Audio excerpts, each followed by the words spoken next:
This is Tim Bryce with my column titled, The Press's War with Donald Trump. At the August 6 GOP presidential debate in Cleveland and the ensuing fallout, it became clear the press had declared war on Donald Trump. They simply do not want him in the electoral mix as his roots are planted in business as opposed to politics. Calling it a debate is being much too generous. Rather, it was a modified version of a press conference where candidates field questions from the media. In a debate, a moderator coldly presents a topic and a speaker poses their argument, followed by a counter-argument by an opposing person. This is not what happened during the debate, where Fox moderators offered sensational questions and were not interested in discussing legitimate topics such as how to stimulate the economy and GDP, what our policy should be in the Middle East, how we should attain energy independence, a discussion on diminished morality, race relations, our space program, etc., etc. In contrast, the 1960 Kennedy-Nixon debate was perhaps the closest we'll ever witness of a true debate, which was a civil exchange between two totally different candidates. The 24 million viewers who tuned into the Cleveland debate was the largest audience ever for a primary debate. It was also the largest in the history of Fox News and the largest in all of cable news, all thanks to Donald Trump. Had he not been there, Fox would not have achieved such lofty ratings. Yet I felt the debate was conducted unprofessionally, particularly when you compare it to the Kennedy-Nixon debate. The introduction of the candidates was clumsy and embarrassing, and the questions asked by the moderators lacked tact and significance. It sounded more like the women arguing on The View as opposed to a presidential debate.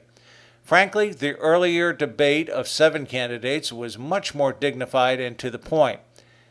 The press is exasperated by Trump. They complain he lacks specifics in solving problems. When they ask him, how will you do this or that? His answer, negotiate, infuriates them. They are also appalled he donated to the Hillary Clinton campaign back in January.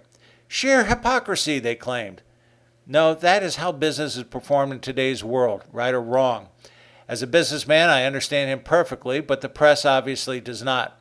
In business, it is common not to tip your hand before you play your cards. However, the press not only wants to see his cards, they also want to argue how he should play them. If he doesn't play the cards their way, they get very upset. It is no small wonder he doesn't accept political correctness.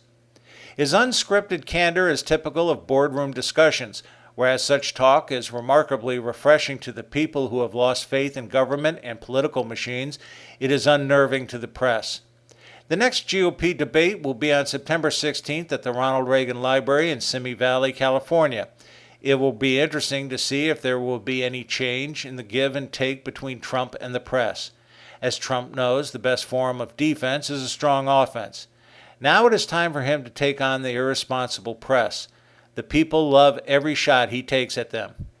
If another superfluous question is asked, such as that posed by Fox's Megyn Kelly, do not be surprised if Trump answers something to the effect, really? That's the best question you've got? Aren't you aware this country has more serious problems we should be discussing? The press will be climbing the walls. If they persevere, do not be surprised if Trump simply ignores them and discusses whatever he wants to. If we have learned anything thus far in the Trump campaign, the more the press attacks him, the higher his numbers rise in the polls. When they tout he is nothing but a flash in the pan, the public rallies to his cause. This is indicative the public no longer trusts the media. One thing is for certain, as Trump continues to move ahead, the rhetoric from the press will become more visceral, much to Trump's benefit.